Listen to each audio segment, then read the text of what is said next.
மதுரையில் உள்ள பிரபல தங்கும் விடுதிகளான நட்சத்திர ஓட்டல்களுக்கு இமெயில் மூலம் வெடிகுண்டு மிரட்டல் விடுத்த சம்பவம் பரபரப்பை ஏற்படுத்தியது. மதுரை சின்ன சொக்கிக்குளம் பகுதியில் உள்ள 4 நட்சத்திர ஓட்டல்களுக்கு இமெயில் மூலம் வெடிகுண்டு மிரட்டல் வந்தது. உடனடியாக 4 இடங்களுக்கும் ஓப்பனாய் உதவியுடன் வெடிகுண்டு நிபுணர்கள் சோதனையை தனித்தனி பிரிவுகளாக சென்று ஓட்டல் முழுவதும் வெடிகுண்டு சோதனையை தீவிரப்படுத்தினர். மேலும் ஹோட்டல்களில் அறை எடுத்து தங்கியிருந்தவர்கள் இந்த வெடிகுண்டு நிபுணர்கள் சோதனையால் அச்சமடைந்தனர்.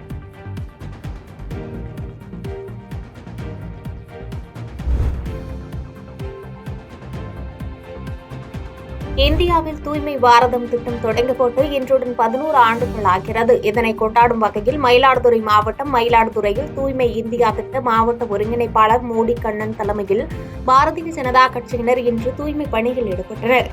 இன்று மகாலய அமாவாசை தினம் என்பதால் மயிலாடுதுறை காவிரி துலாக்கட்டத்தில் ஏராளமான பக்தர்கள் தங்கள் முன்னோர்களுக்கு நிதி அளித்துவிட்டு சென்ற பின்னர் அங்கு குவிந்து கிடந்த வாழைகளை மற்றும் குப்பைகளை பாஜகவினர் கூட்டி பெருக்கி தன்னார்வத்துடன் அகற்றினர்.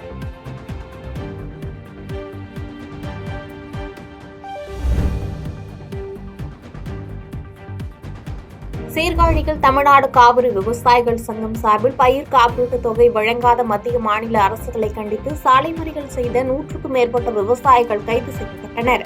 மயிலாடுதுறை மாவட்டம் சீர்காழியில் தமிழ்நாடு காவிரி விவசாயிகள் சங்கம் சார்பில் 2023-2024 ஆண்டுக்கான பயிர் காப்பீட்டுத் தொகை வழங்காத மத்திய மாநில அரசுகளை கண்டித்து சாலை மறியல் போராட்டம் நடைபெற்றது.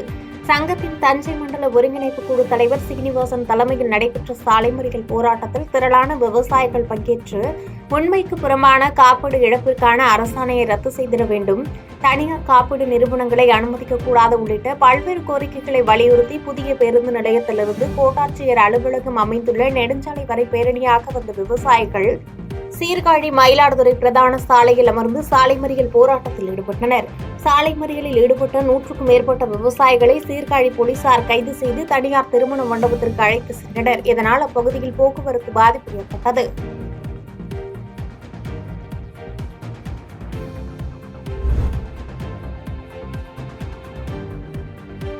தேர்தல் பத்திர விவகாரத்தில் நிர்மலா சீதாராமன் மீது ஆதாரத்துடன் பதியப்பட்ட வழக்கை நீதிமன்றம் விசாரித்து நல்ல தீர்ப்பை வழங்க வேண்டும் என்று பல்லடத்தில் அகில இந்திய காங்கிரஸ் கமிட்டியின் தேசிய செயலாளர் கோபிநாத் பழனியப்பன் வலியுறுத்தியுள்ளார்.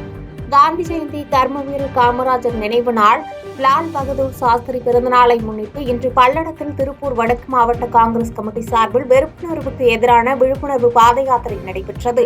இதில் சுமார் 300க்கும் மேற்பட்ட காங்கிரஸ் கட்சியினர் மாணிக்கபுரம் சாலையிலிருந்து பொங்காளி அம்மன் கோவில் வரை ஊர்வலமாக சென்றனர்.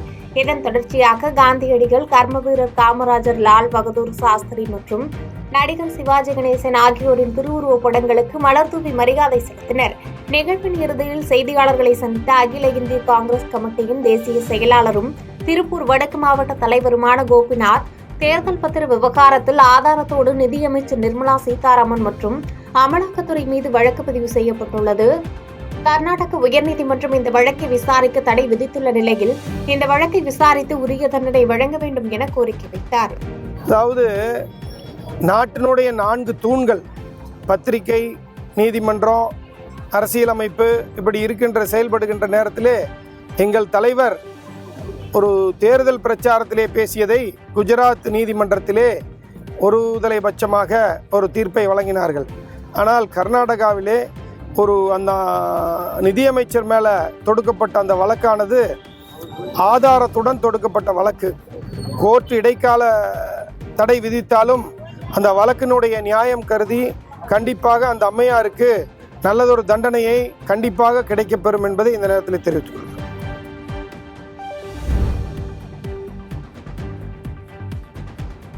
காஞ்சிபுரம் மாவட்டம் பரந்தூர் பசுமை வெளி விமான நிலையம் அமைக்கும் திட்டம் அறிவிப்பு வெளியிட்ட நாள் முதல் விளைநிலங்கள், குடியிருப்புகள், நீர்நிலைகள் உள்ளிட்டவைகளை பாதிக்கப்படக்கூடிய ஏகனாபுரம் கிராம மக்கள் பல்வேறுபட்ட தொடர் போராட்டங்களை நடத்தி வருகின்றனர். இந்நிலையில் போராட்டம் துவங்கி இன்றோடு 800 நாட்கள் நிறைவடைந்துள்ளது. மேலும் காந்தி ஜெயந்தியை முன்னிட்டு இன்று நடைபெற்ற கிராம சபை கூட்டத்தில் 9வது முறையாக ஏகனாபுரம் கிராமத்தில் பரந்தூர் பசுமை வெளி விமான நிலைய திட்டத்திற்கு எதிர்ப்பு தெரிவித்து தீர்மானம் நிறைவேற்றப்பட்டது.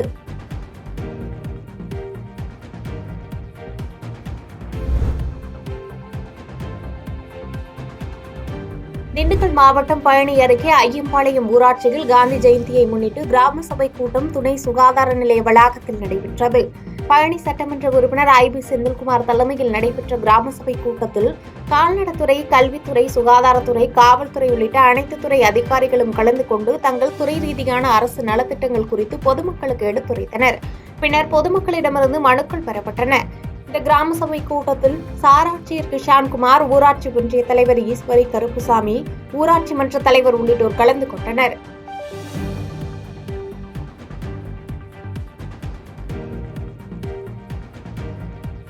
பாதகம் செய்பவரை கண்டால் நாம் பயங்கொள்ளலாகாது பாப்பா.